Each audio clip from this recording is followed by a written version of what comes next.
देश में messaging apps की दुनिया अब एक बड़े बदलाव के दौर से गुजरने वाली है।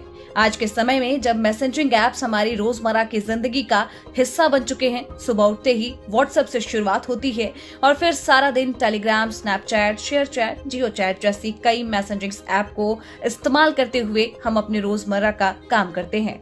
लेकिन अब ये ऐप पहले की तरह नहीं चल पाएंगे। जी हाँ, करोड़ों यूजर्स जो कि रोजाना व्हाट्सएप, टेलीग्राम, सिग्नल या स्नैपचैट पर घंटों बिताते हैं, उनके लिए आने वाले दिन अब पहले जैसे नहीं रहेंगे, क्योंकि एक ऐसा बदलाव किया जा रहा है जिसके बाद सिर्फ इंटरनेट होना काफी नहीं होगा। अब इन ऐप्स को इस्तेमाल करने से पहले एक ऐसी चीज की जरूरत पड़ेगी जिसके बिना ये ऐप्स बिल्कुल नहीं खुलेंगे, और वो है एक्टिव सिम कार्ड। जी, अब कोई भी व्यक्ति बिना एक्टिव सिम कार्ड के किसी भी मैसेजिंग ऐप्स का इस्तेमाल नहीं कर पाएगा। सरकार ने ये साफ कर दिया है कि WhatsApp, Telegram, Signal, Snapchat, ShareChat, Jio chat जैसी तमाम बड़े प्लेटफॉर्म्स तभी चलेंगे जब यूजर्स का सिम फोन में लगा हो और चालू हो, यानी इंटरनेट हो लेकिन सिम बंद हो तो ऐप भी बंद रहेगा। दूरसंचार विभाग ने व्हाट्सएप, टेलीग्राम और बाकी मैसेजिंग ऐप्स के लिए सिम बाइंडिंग लागू करने के आदेश दे दिए हैं। अब आप सोच रहे होंगे कि सिम बाइंडिंग क्या है। सिम बाइंडिंग का मतलब है कि आपका मैसेजिंग ऐप हमेशा आपके मोबाइल नंबर और डिवाइस से जुड़ा हो।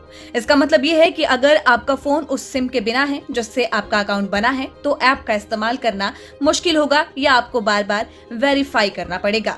इसे यूपीआई ऐप जैसे कि गूगल पे या फिर फोन पे के काम करने के तरीके से हम समझ सकते हैं, जिसमें कि बिना एक्टिव सिम के पैसे ट्रांसफर करना संभव नहीं होता।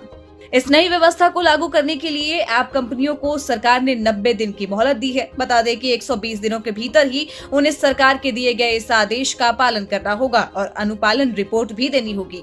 ये निर्देश telecommunication cyber security amendment rules 2025 के तहत लागू किए जा रहे हैं, और ऐसा पहली बार हो रहा है कि इंटरनेट बेस्ड चैट ऐप्स को टेलीकॉम नियमों जितनी सख्त निगरानी में लेकर आया गया है।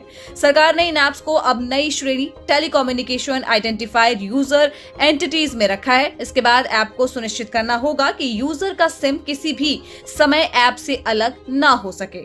जैसे बैंकिंग या यूपीआई ऐप के बिना सिम नहीं खुलते, वैसे ही चैट ऐप्स को भी हर सेकंड सिम से अब लिंक रहना होगा। सिर्फ इतना ही नहीं, बल्कि वेब यूजर्स के लिए भी कुछ बड़े बदलाव किए गए हैं।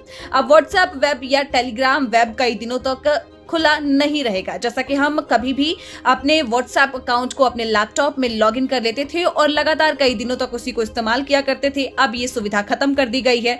बता दें कि इससे आपका अकाउंट अब हर 6 घंटे में ऑटो लॉग आउट होगा और दोबारा लॉगिन करने के लिए आपको क्यूआर कोड की जरूरत पड़ेगी। क्यूआर कोड स्कैन करना अब आपके लिए अनिवार्य हो जाएगा। इसका उद्देश्य है कि दूर दराज से चलाई जा रही फ्रॉड आईडीज को तुरंत रोका जा सके।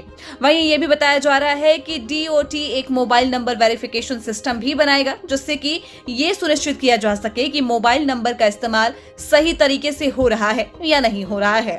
अब आपके मन में सवाल होगा कि आखिर इन नियमों की जरूरत क्या पड़ी।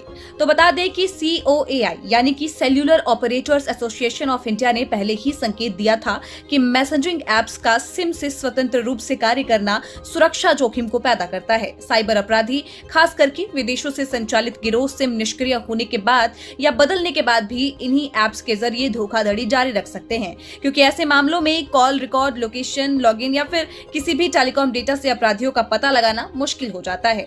COAI के मुताबिक अनिवार्य सिम बाइंडिंग से उपयोगकर्ता जो है वो फोन नंबर और डिवाइस के बीच एक विश्वसनीय लिंक बनेगा, जिससे कि स्पैम, फ्रॉड कॉल और इसके साथ ही वित्तीय धोखाधड़ी पर भी रोक लगाने में मदद मिलेगी।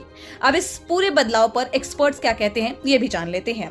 बता दें कि विशेषज्ञों की राय जो है वो मिश्रित पाई गई है। कुछ साइबर विशेषज्ञ इसे सुरक्षा की दिशा में एक जरूरी कदम मानते हैं, वहीं अन्य का ये कहना है कि अपराधी अक्सर नकली दस्तावेजों पर आसानी से नए सिम हासिल कर लेते हैं, इसीलिए इसका असर सीमित हो सकता है। हालांकि टेलीकॉम सेक्टर के अनुसार भारत में मोबाइल नंबर ही सबसे मजबूत डिजिटल पहचान है और ये बदलाव सुरक्षा को और भी पुख्ता करेगा। वहीं आम यूजर्स पर भी इसका असर देखने को मिलेगा, क्योंकि एक से ज्यादा डिवाइस पर स्वतंत्र रूप से ऐप चलाने की सुविधा भी कहीं ना कहीं इस बदलाव से सीमित हो जाएगी।